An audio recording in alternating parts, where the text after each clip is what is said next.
മിശിഹായിൽ പ്രിയമുള്ള സഹോദരി സഹോദരന്മാരെ, പ്രിയമക്കളെ, ഈ പ്രഭാതത്തിൽ വിശുദ്ധ യോഹന്നാൻ അറിയിച്ച നമ്മുടെ കർത്താവ് ഈശോ മിശിഹായുടെ പരിശുദ്ധ സുവിശേഷം 21 അധ്യായം 6 വാക്യം, saint John's gospel chapter 21 verse 6.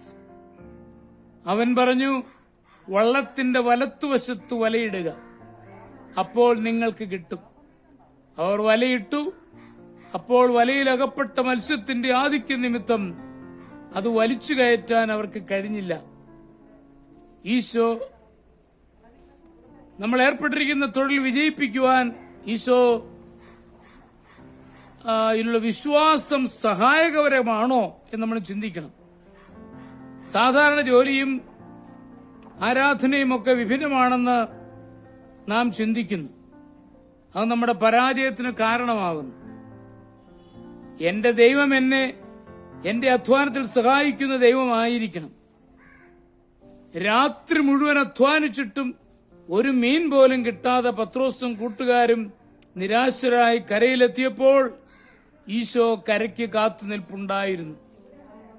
കർത്താവിന്റെ നിർദ്ദേശാനുസരണം കടലിൽ വീണ്ടും വലയിറക്കി.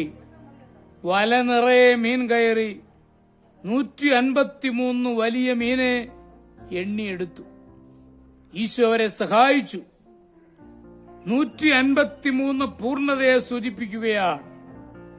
ഈശോയോട് ചേർന്ന് തൊഴിൽ ചെയ്യുവാൻ പത്രോസ് പഠിച്ചു. ഉയർത്തെഴുന്നേറ്റ ഈശോയോട് ചേർന്ന് ചെയ്യുന്ന ഏത് തൊഴിലും വിജയിക്കും.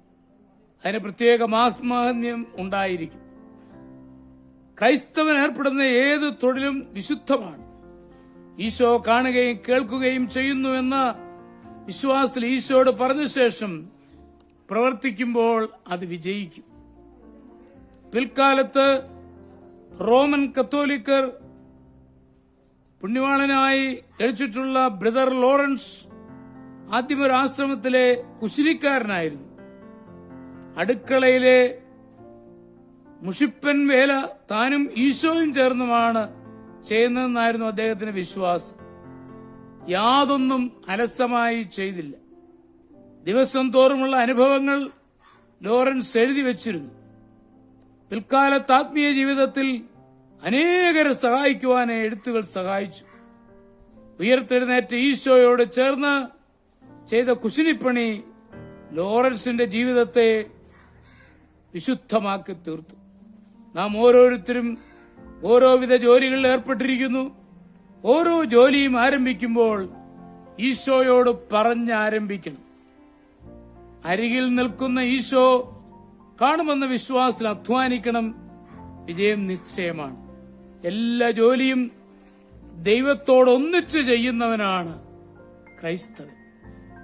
നമ്മുടെ കർത്താവ് ഈശോ മിശിഹായുടെ കൃപയും പിതാവായ ദൈവത്തിന്റെ സ്നേഹവും പരിശുദ്ധാത്മാവിന്റെ സഹവാസവും പരിശുദ്ധ അമ്മയുടെ മധ്യസ്ഥതയും നിങ്ങളെല്ലാവരോടും കൂടി ധാരാളമായിട്ടുണ്ടായിരിക്കട്ടെ, എപ്പോഴും എപ്പോഴും എന്നേക്കും.